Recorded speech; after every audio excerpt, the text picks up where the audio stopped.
وفادار و ولایت مدار رهبری شهید سید ابراهیم رئیسی،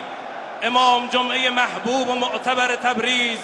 و وزیر امور خارجه مجاهد و فعال و استاندار انقلابی و متدین آذربایجان شرقی و جان و سرسلامتی مردم ایران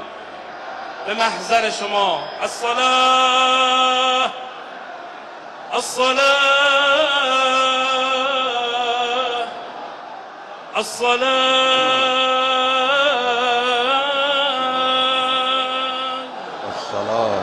الصلاة